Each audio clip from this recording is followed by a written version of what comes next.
जय हिंद।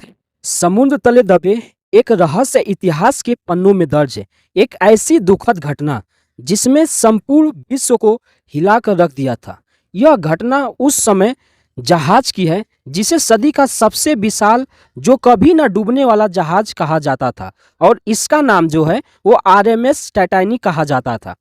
टाइटैनिक की कहानी की शुरुआत होती है 19वीं शताब्दी में।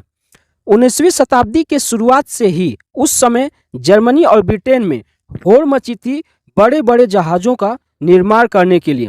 ब्रिटेन सरकार ने एक ऐसा जहाज बनाने का फैसला किया जिसकी सजावट और कद एक आलीशान महल से भी बड़ा हो, जो इस सदी का सबसे बड़ा जहाज कहलाए।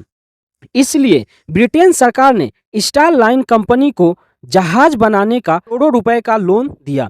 इस मार्च 1909 में नॉर्थ आइलैंड के वेलफास्ट में शुरू हो गया टाइटैनिक का निर्माण, जिसमें लगभग 1500 इंजीनियर्स और कारीगरों ने 3 साल की कड़ी मेहनत के बाद इसे तैयार कर दिया। और इस जहाज में 16 अलग अलग कंपार्टमेंट बनाया गया, तरह से वाटर टाइट था। इसके इसी खूबी के कारण इसे ए सिंक केबल जहाज भी कहा जाता था। 2 अप्रैल 1912 को टाइटैनिक बनकर तैयार हो चुका था। व्हाइट स्टार लाइन ने ब्रिटेन और अमेरिका के बीच सेवाओं के लिए ऐलान कर दिया। ऐलान होते ही लोगों ने इसके सेवाओं का आनंद लेने के लिए 10 अप्रैल 1912 को टाइटैनिक अपने 920 यात्रियों के साथ इंग्लैंड के साउथ एम्पटेक से न्यूयॉर्क की तरफ निकल पड़ा। टाइटैनिक को देखने के लिए 1 लाख से भी ज़्यादा लोग बंदरगाह पे खड़े थे। साउथ एम्पटेक से निकलकर 42 किलोमीटर प्रति घंटे की रफ्तार से शाम को चेरबर्ग फ्रांस पहुंचा, और यहां से 274 यात्रियों को लेकर टाइटैनिक क्वींसटाउन आयरलैंड पहुंचा, और यहां से भी 123 यात्रियों को लेकर टाइटैनिक अपने अंतिम सफर यानी न्यूयॉर्क के लिए रवाना हो गया था।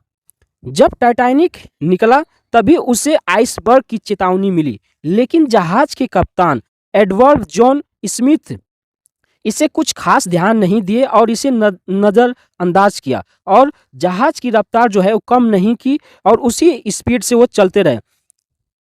टाइटैनिक अपनी फुल स्पीड से समुद्र को चीरता हुआ आगे बढ़ता रहा, और रात होते ही कप्तान एडवर्ड स्मिथ को लगभग 6 चेतावनी वाले संदेश मिले थे, लेकिन कैप्टन स्मिथ ने कुछ ज़्यादा ध्यान नहीं दिया और जहाज की रफ्तार कम नहीं की। टाइटैनिक अपनी फुल स्पीड से समुद्र को चीरता हुआ आगे बढ़ा।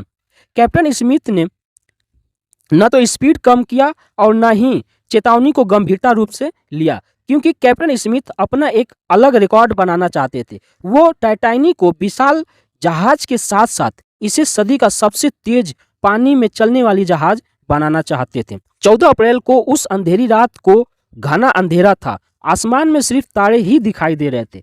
तभी टाइटैनिक के कुछ ही दूरी पर उन्हें एक काला सा पहाड़ दिखाई दिया। उस पे बर्फ की चट्टान नहीं थी, इसकी वजह से वो काला था। बर्फ सामने होने के कारण जहाज के अफसरों ने जहाज को घुमाने में लग गए, लेकिन अफसोस 11:40 पे जहाज जो है आइसबर्ग से टकराई और उसके राइट वाले हिस्से को ज़्यादा डैमेज होने के कारण जहाज के 3rd क्लास में पानी भरने लगा। हैरानी की यह बात थी कि इसकी मजबूती को देखते हुए इसमें सिर्फ 20 लाइफ बोट ही थी। हालांकि एक लाइफ बोट में जिसकी कैपेसिटी तकरीबन 65 लोगों को ले जाने की थी, लेकिन अफरा तफरी में सिर्फ 28 से 30 ही लोग बैठे थे, और कई कारणों की वजह से जहाज में बैठे लोगों की जान चली गई। लगातार पानी के बढ़ते दबाव के कारण टाइटैनिक बीच से ही टूट गया, और मात्र 2 घंटे 40 मिनट में कभी न डूबने वाला जहाज वो डूब गया। अपनी पहली यात्रा अंटार्कटिका में इसी दुखद घटना में तकरीबन 1517 लोगों की मौत हो गई।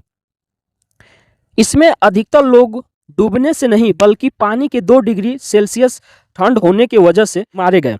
टाइटैनिक के डूबने के 2 घंटे बाद तकरीबन 710 लोगों को बचा लिया गया था, जो उस वक्त लोगों के अंदर एक भय पैदा कर दिया था। टाइटैनिक डूबने के अलग अलग थ्योरी जो है वो सामने आने लगी। तो आई होप आप समझे होंगे। मिलते हैं नेक्स्ट वीडियो में। जय हिंद।